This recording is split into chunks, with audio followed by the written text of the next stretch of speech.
bayi yang tertukar di Bogor, Jawa Barat.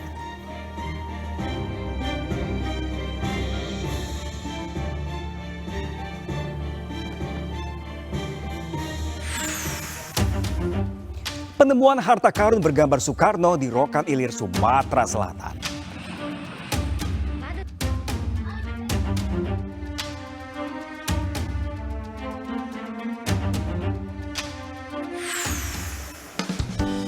Pengibaran bendera raksasa oleh pelajar di Temanggung, Jawa Tengah.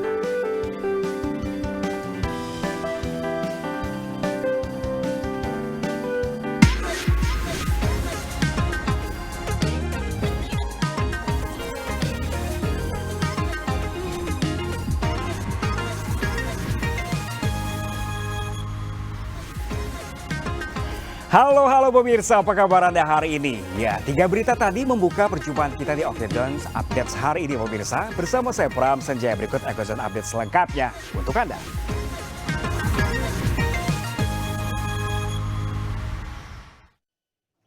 Oke Dons Updates kali ini pemirsa kita buka dengan berita seorang balita yang tertukar di rumah sakit di Bogor, Jawa Barat. Pihak rumah sakit berdalih ini terjadi bukan akibat kelalaian petugas, tapi karena si ibu yang telat mengabarkan. Wah, kayak di film-film nih.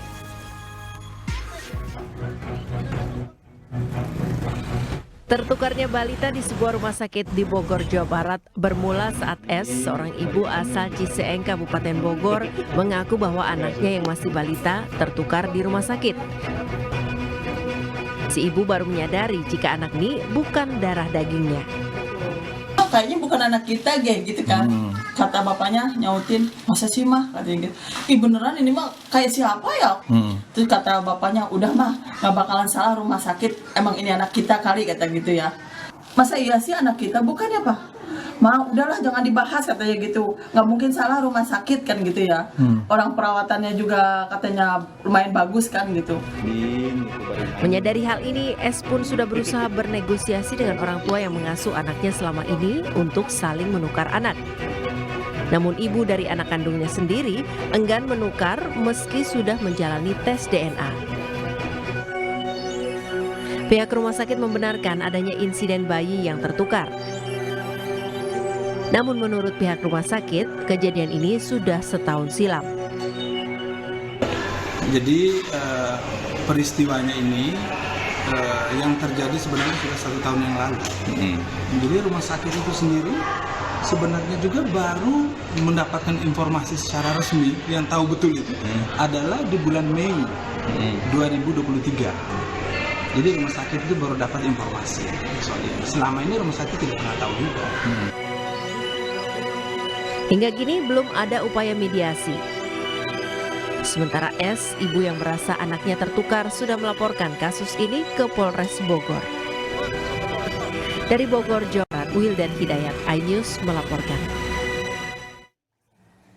Masih berita tentang bayi pemirsa, Kepala Dinas Sosial Kota Tangerang membantah pihaknya menjemput paksa sejumlah bayi dari Yayasan Selebgram Pratiwi Novianti yang sempat viral di media sosial.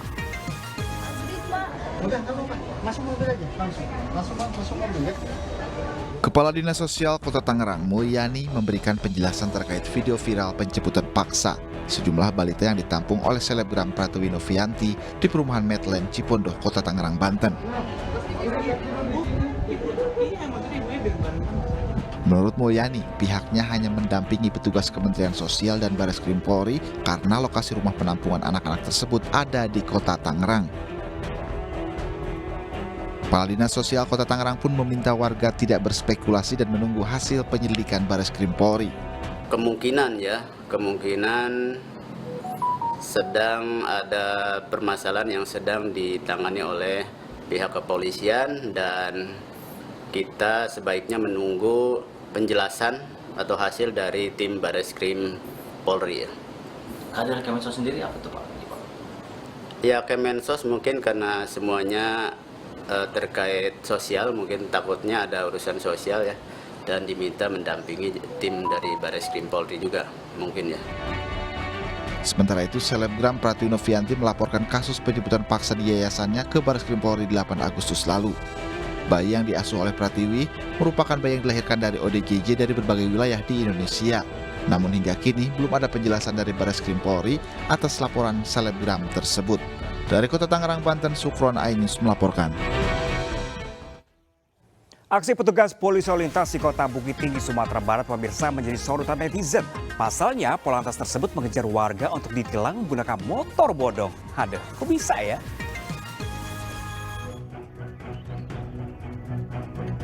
Inilah aksi petugas polisi lalu lintas Polresta Bukit Tinggi saat menilang pengendara sepeda motor dan mobil di jalan raya, viral di media sosial dan jadi perbincangan hangat warga. Kota Bukit Tinggi yang merupakan kota wisata, kini dijuluki jadi kota Bukit Tilang pasca video viral oknum Polantas tersebut.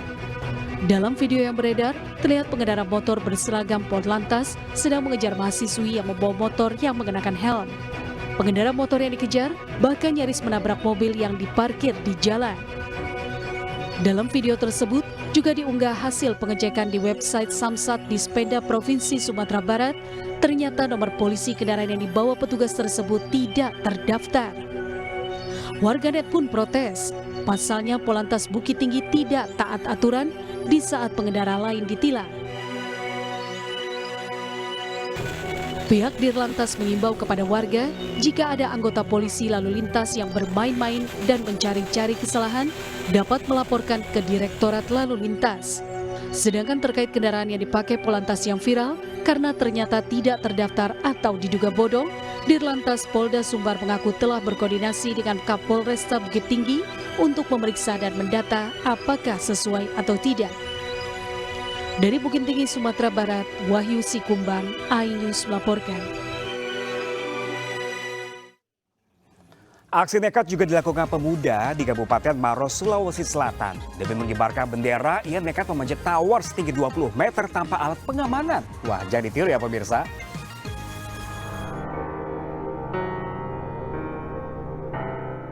Bak Spiderman, seorang pemuda di Desa Uludaya, Kecamatan Malawa, Kabupaten Maros, Sulawesi Selatan, memanjat tower setinggi 20 meter tanpa alat pengaman untuk mengibarkan bendera merah putih di ujung tower tersebut.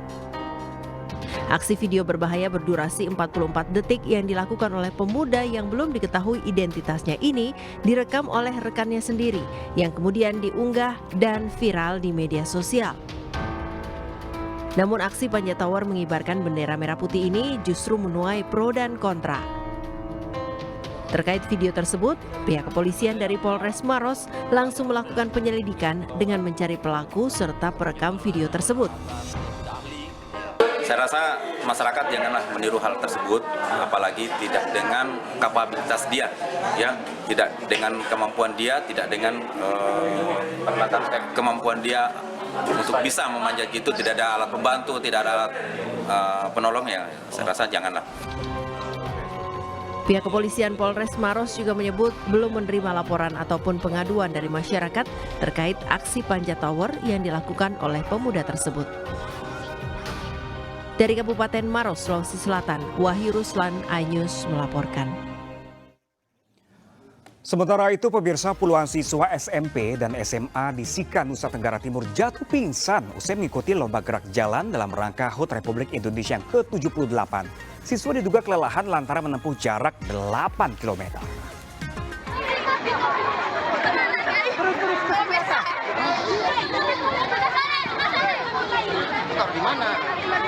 Puluhan siswa yang pingsan dievakuasi petugas, dibantu siswa lainnya untuk mendapat penanganan medis. Tidak hanya pingsan, ada juga siswa yang histeris.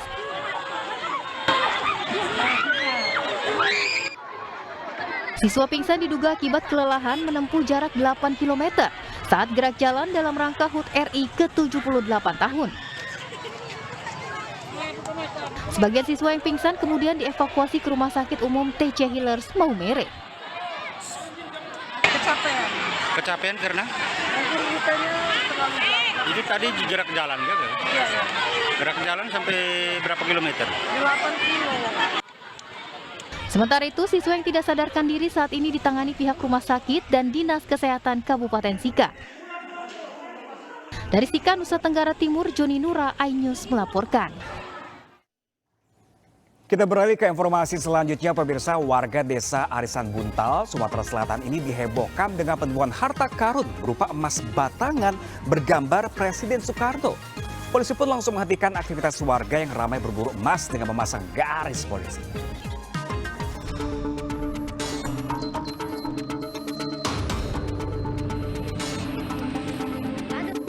Warga desa Arisan Buntal, Kabupaten Ogan Komering Ilir, Sumatera Selatan dihebohkan dengan penemuan harta karun berupa emas batangan bergambar Presiden Soekarno. Tidak hanya emas batangan, warga juga menemukan mahkota, perhiasan seperti kalung, gelang, guci teko, hingga lempengan emas. Penemuan harta karun ini membuat sejumlah warga beramai-ramai mendatangi lokasi penemuan, yakni di dasar Sungai Komering, untuk ikut berburu emas.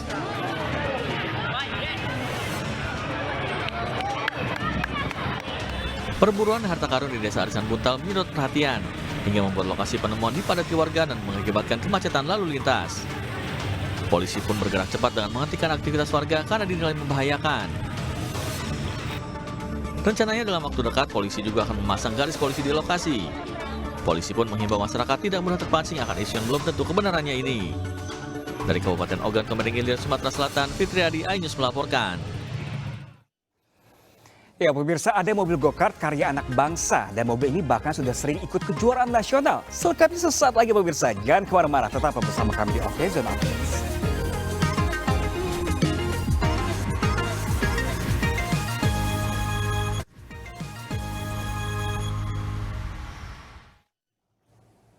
Ya pemirsa, siapa di sini yang suka mobil balap go-kart? Nah, ternyata ada loh mobil go-kart karya anak bangsa. Mobil ini bahkan sudah sering ikut kejuaraan nasional. Penasaran seperti apa? Berikut liputannya untuk Anda.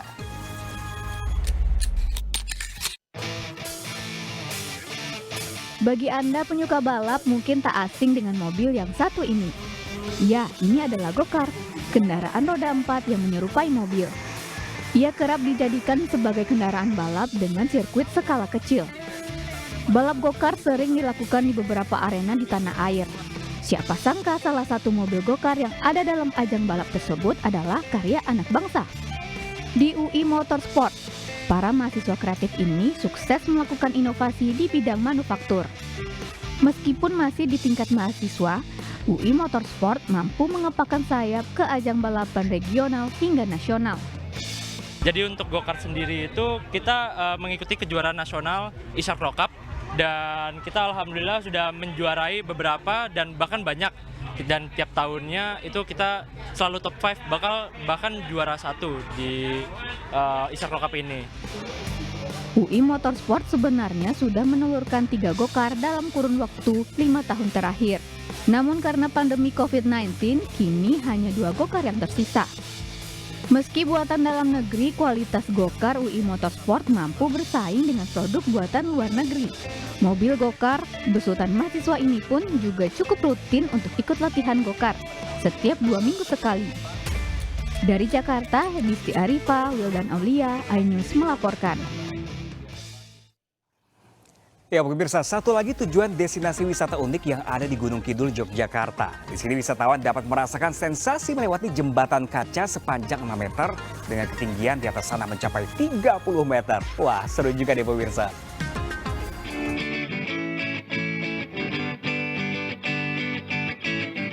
Sejak diperkenalkan pada 3 Agustus lalu, jembatan kaca di objek wisata Stone Valley di Desa Tepus, Kecamatan Tepus, Gunung Kidul, Yogyakarta selalu ramai dikunjungi warga. Rata-rata wisatawan penasaran dan ingin mencoba jembatan kaca yang katanya memiliki panjang 6 meter dengan ketinggian 30 meter di atas permukaan tanah. Apalagi pengunjung bisa menikmati pemandangan perbukitan yang hijau serta laut pantai Pok Tunggal sambil menguji adrenalin karena lantai jembatan yang tembus pandang. Untuk membuat keamanan dan kenyamanan, jumlah wisatawan yang ingin mencoba jembatan ini dibatasi hanya ada sekitar 20-30 wisatawan dalam sekali waktu. Saya penasaran kan datang ke Stone Valley ini, pertama kali tadi nyoba jembatan kaca itu agak takut sebenarnya, memacu adrenalin. Tapi setelah berjalan itu ya Untuk bisa menikmati sensasi wisata jembatan, pengunjung hanya dikenakan biaya masuk sekitar Rp20.000 saja. Dan waktu yang paling disarankan untuk mengunjungi jembatan kaca ini adalah saat sore hari agar bisa menikmati pemandangan sunset yang menawan. Dari Gunung Kidul, Yogyakarta, Kismaya Wibowo, iNews melaporkan. Ya pemirsa, siapa yang tak kenal dengan Kapten Pierre Tendean, pahlawan yang rela berkorban demi Indonesia. Ada banyak cerita menarik dari sosok yang dijadikan nama sebuah jalan di Jakarta ini. Mau tahu kisahnya? Berikut liputannya untuk Anda.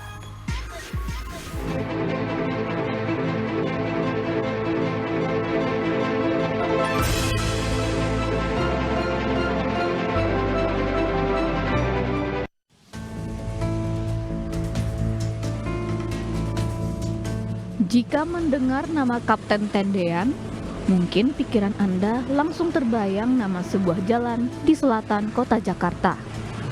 Siapa sangka, ada banyak cerita di balik nama tersebut.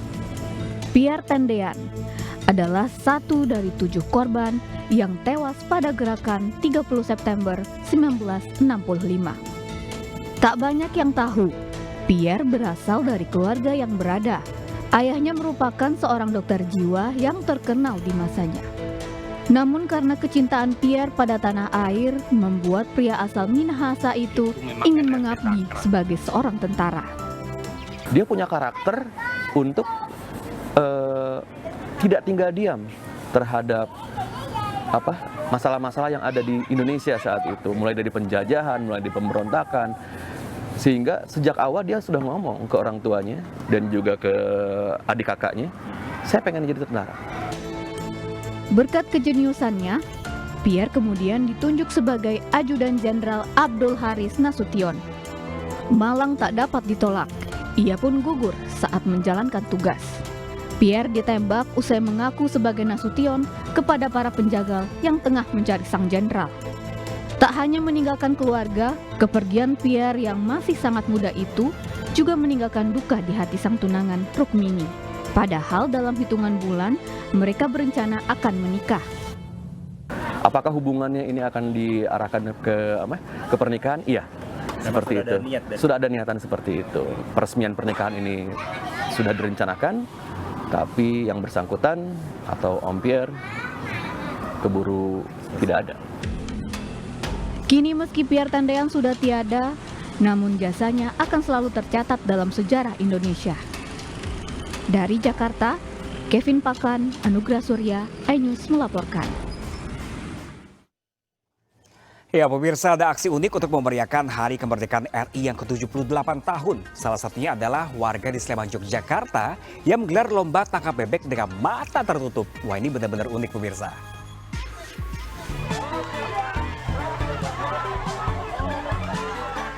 Belasan bapak-bapak warga Dusun Turi, Kapanewon Turi, Sleman, Yogyakarta ini berjibaku menangkap sejumlah bebek yang sengaja dilepas di kubangan air. Dengan mata tertutup, para peserta kebingungan saat mengejar bebek yang lari ke sana kemari. Lantaran saling tak bisa melihat, para bapak-bapak ini bertabrakan saat akan menangkap seekor bebek yang terdapat di depannya. Meski sempat kesulitan bebek untuk ditangkap, namun akhirnya bebek-bebek yang berjumlah 8 ekor tersebut satu persatu berhasil ditangkap oleh para peserta. Lomba tangkap bebek ini sebagai bentuk untuk memeriahkan Hari Kemerdekaan Republik Indonesia yang ke-78 tahun. Memeriahkan Hari Kemerdekaan Republik Indonesia serta memupuk jiwa nasionalisme, ratusan pelajar di Temanggung, Jawa Tengah pemirsa menggelar pengibaran bendera raksasa di Jembatan Gantung. Mereka juga menggelar aksi teatrikal mengusir penjajah dengan bambu runcing di sungai.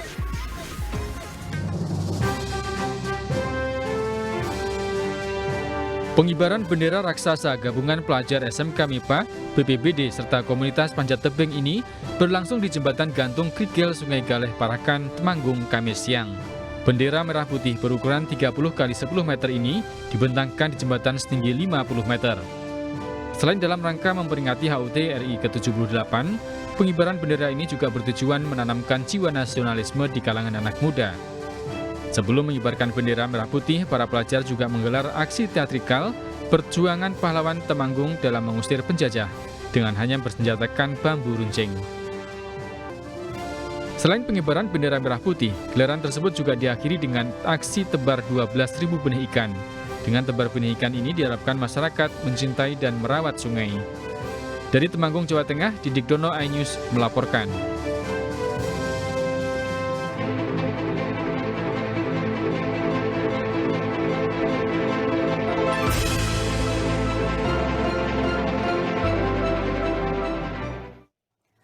Saatnya kita masuk ke dunia musik pemirsa. Bagi Anda penggemar penyanyi Taylor Swift, Taylor kini sedang menggelar konser di Los Angeles dan mengumumkan akan merilis ulang album 1989 versi terbaru.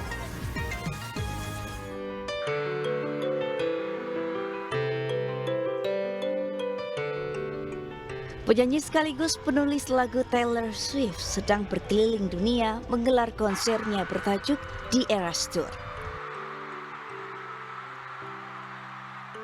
Namun pada konser kali ini di Los Angeles, Amerika Serikat, Taylor Swift memberikan kejutan dengan memberikan bocoran akan merilis ulang album 1989 versi terbaru.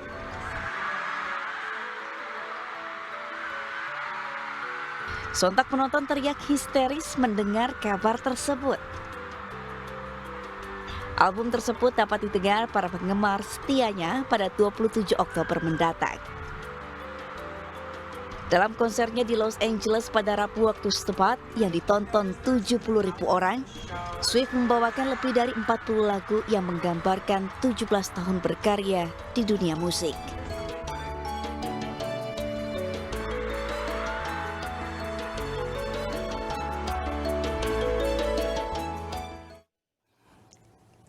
Dan pemirsa, berita tadi menutup perjumpaan kita hari ini di Occasion Update pemirsa. Saya Pram Senjaya pamit, terima kasih dan sampai jumpa. See ya!